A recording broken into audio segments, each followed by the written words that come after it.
The gentleman yields back. The chair now recognizes the gentleman from Illinois, Mr. Kinzinger, for 5 minutes. Thank you, Mr. Speaker. Mr. Speaker, I had no intention of coming to the floor and actually speaking this morning. I have a committee hearing, in fact, and until I saw the news. Now, let me paint a picture just briefly. Every day there are men, women, and children that live in a nation called Syria that wonder if the next barrel bomb is going to come and drop in their neighborhood. Now, this isn't a barrel bomb targeted, by the way, at any real opposition. It's targeted at inflicting the maximum amount of pain on innocent civilians so that a brutal dictator by the name of Bashar al-Assad can ruthlessly, heartlessly keep power for himself in a country that does not want him. We know that Bashar al-Assad used chemical weapons against his own people.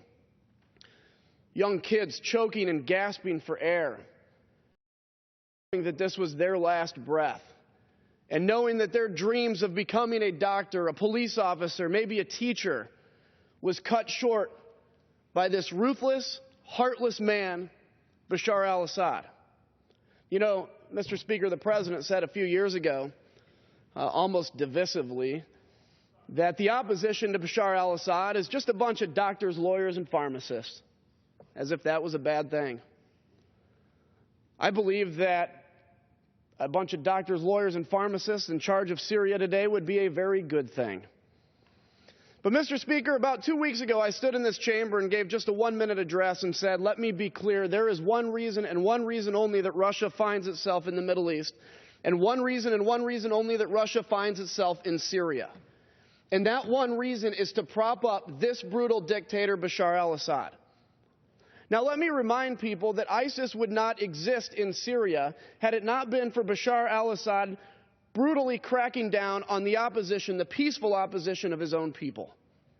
But today we see that ISIS calls Syria home, and we find ourselves engaged, albeit half-heartedly, in a war against ISIS because of this brutal dictator, Bashar al-Assad. But I stood in this chamber and warned that the reason Russia is there is to prop him up.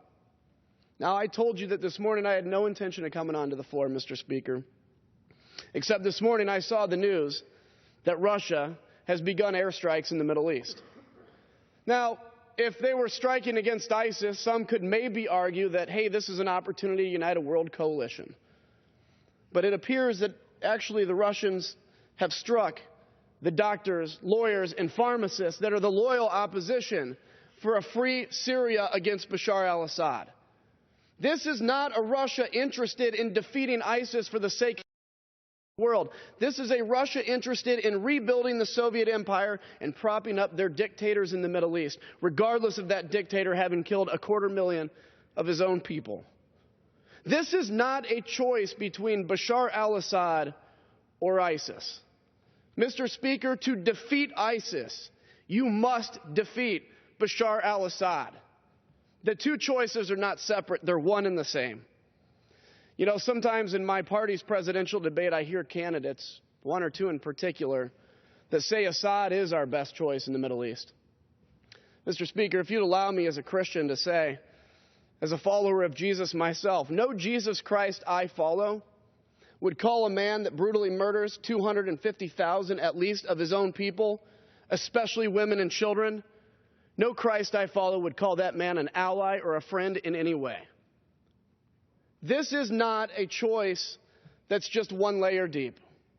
This is a complicated situation in the Middle East that must be handled with American leadership.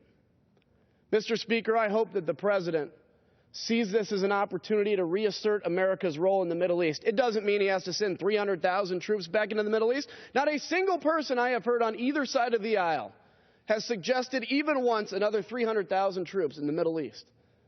But what is being suggested is that in the absence of American leadership, chaos, violence, death, poverty follow suit.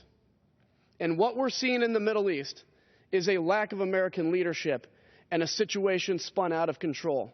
Mr. Speaker, I know George W. Bush has taken his licks for his policy in the Middle East. But at the end of the George W. Bush administration, if you looked at the Middle East then compared to the Middle East today, it is no comparison.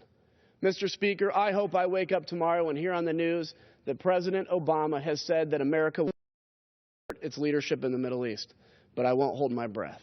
Mr. Speaker, I yield back. The gentleman yields back. The chair now recognizes the gentleman from Illinois.